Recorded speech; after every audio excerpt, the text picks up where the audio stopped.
on Facebook, Instagram, LinkedIn, and our YouTube channel. Yes, we are live and we are here and we are ready to have our usual lunch and learn session. Today we're talking about pricing for profit without losing your customers, right? And this again is a topic that is really near and dear to me because it's something that I really work through with a lot of my clients to figure out what is the best way to position them so that they are constantly making a profit, right? And not chasing away clients. I know that's something that a lot of people struggle with. So let's really talk about it and understand why people may not be buying from you. So when you're thinking about your business and you're thinking about your profits and how to create a profit in your business, the first thing you want to understand is that you need to know your true cost, right?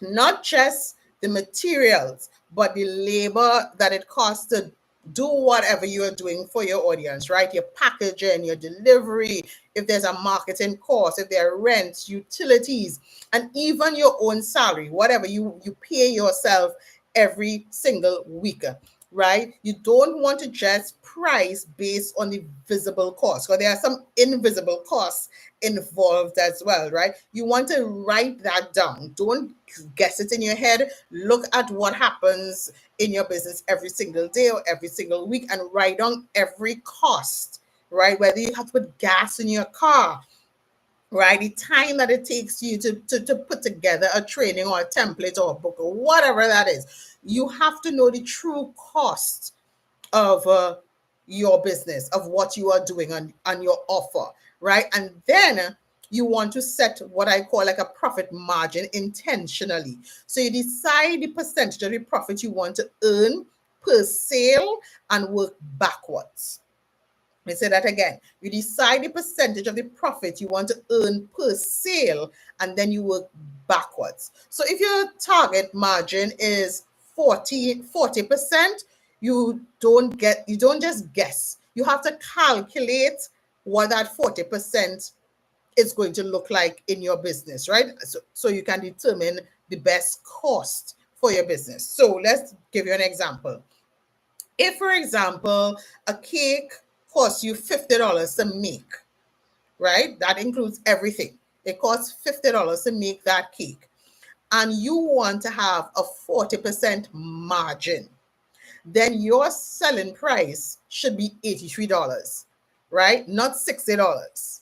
It should be $83 in order for you to actually make a profit. Let me know if that's making sense to you. If it's $50 to make the cake and you want to make a 40% margin, then your selling price should be $83. Right? So we call this a profit first thinking. So you're not just covering costs and hoping that there's money left over. You intentionally setting a profit margin for every single thing that you are producing for your audience. Does that make sense? Let me know in the comments if that makes sense, because I want you to be very, very intentional of how you come up with your profits, right? And even if you say it's not a percentage, but it's I want to make $50 on everything that I sell, and I'm just using those figures loosely, right? Then you have to be very intentional of how you are pricing so that you are making a profit and you're not just breaking even.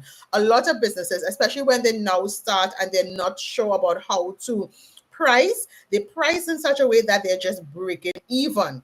And by the time they take that money and reinvest it into the business, they themselves have no money for themselves. They have no money to put away. They don't even have money to pay themselves, and they don't have the money to really start to grow the business, right? So you want to make sure that you are intentionally setting a profit margin so that you are making a profit in your business. And guys, the normal caveat, because you're not trying to sell to everybody everybody is not going to be able to afford you, and you have to be comfortable with that, right? Because you're not trying to sell to everybody, you're trying to sell to a particular type of clientele.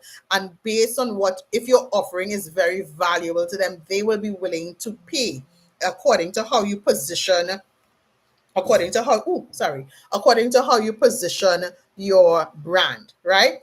So that is the profit part of it. The other part of it is that you have to stack the value of what you're selling, not just the features of it. So you have to remember that customers buy based on the outcome.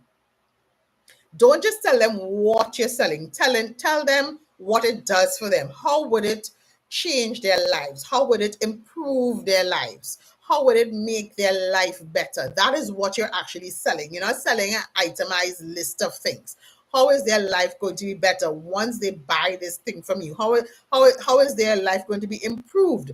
So instead of saying, this course is 7 modules long, you want to say, in 6 weeks, you'll have a fully functioning marketing system that generates leads daily. By saying that, you are letting them actually envision what is going to happen in their business. They're going to have something that is a full system, and they're going to generate sales daily.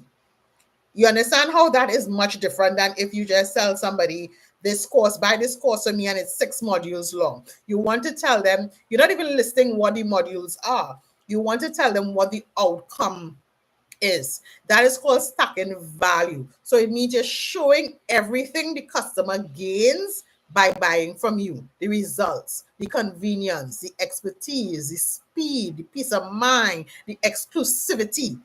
That is what you are selling, right? You also can bundle elements of your offer to make the value feel bigger than the price. Sorry. So whether that's additional support, access to resources, fast delivery, premium materials, or even insider knowledge, right? You want to bundle it so it feels much bigger than the price. It's like they have to say, oh my gosh, I'm getting all of this at this particular price. So a hairdresser, for example, might be selling a 150 premium treatment, right? And they could then add like a complimentary scalp massage, a follow-up care guide, even a sample premium shampoo, right? That perceived value might feel like, let's say, $250, while the cost to you is minimal, right? So the perception of what they're getting has to be much bigger than what the price is. And that's a great way for you to attract people who would actually pay what you are charging, right? And then the third thing is that you want to use testimonials and reviews to reinforce your worth. So, in addition to you telling your audience, this is the outcome of what they're going to get when they work with you or when they buy your offer, or how their life is going to change, right? It's more than them just hearing from you. You want them to be able to hear from people who have bought from you. Because think about it, when you go in and shop online, if you're going on Temu or Amazon, any one of those websites, right? And you're going to buy something. One of the first things that you do, I would imagine, because it's something that I do, one of the first things that you do is look at the reviews, right? And the reviews reinforce to you if the offer is worth it, right? Because you want to hear what other people's experiences have been, um, and what outcome they experienced from buying this thing from somebody else, right? So you want to think about your business just like that. And even if you don't have a website, you can share your reviews on your social media. You can direct your audience to share their reviews.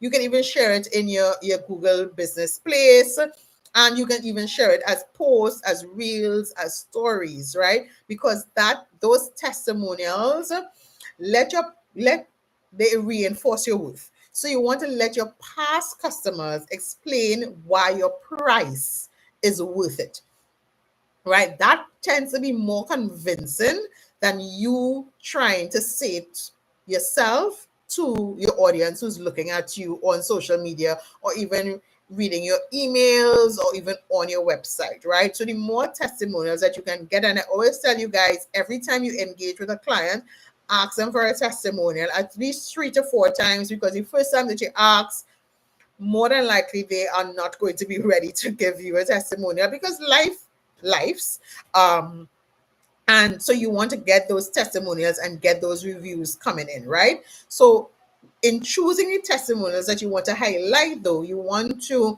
highlight the testimonials that speak specifically about the results and transformation, not the ones that just say great service. And one of the things that I implemented in my business is like literally sharing with my clients what a testimonial might look like, because some people don't know what to say in testimonials, right, or reviews. They have some challenges, and that's fine because not everybody is a writer. Even better if you can get your audience or your customers to give you a video testimonial. That even goes much further. But for those of them who might have challenges actually writing a testimonial, you can give them a prompt or a sample of what a testimonial might look like, which talks about the results and transformation, so that they can use that as a guide, right? So instead of, I struggled to get leads for months, but after working with her, I booked 5 new clients in 2 weeks, right? Yes, it's a premium price, but the results will double my investment in just 3 months. So that kind of testimonial is going to tell your audience that the price was good and the outcome they had, right? They were able to double their investment in just 3 months, right? Beyond that, as I said, you can ask your ideal clients for video testimonials because it goes a long way for your potential clients to hear from real customers, right? And the experience that they have had.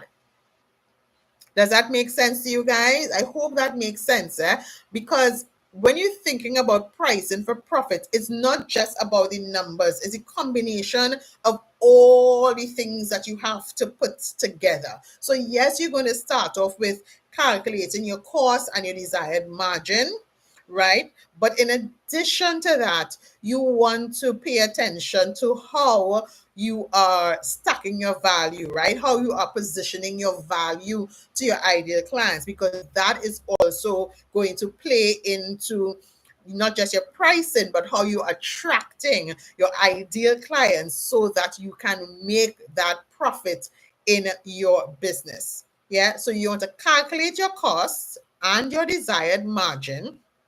You want to stack the value by sharing not just the features of the business, but the outcome or the benefits, how their life is going to be transformed once they buy from you, once they have experience working with you in any capacity that you allow them to work with you, right? And then the third thing that is going to bring it all together is by utilizing those testimonials, and those testimonials that specifically speak about the your pricing and the premium placement that it has, right? Let those clients talk about how the price was worth it to them and what was the outcome that they experienced. So as I said, if they double their investment in just 3 months, right? They spent $2,000 to work with you, and in 3 months they were able to make $10,000, right? You want them to share those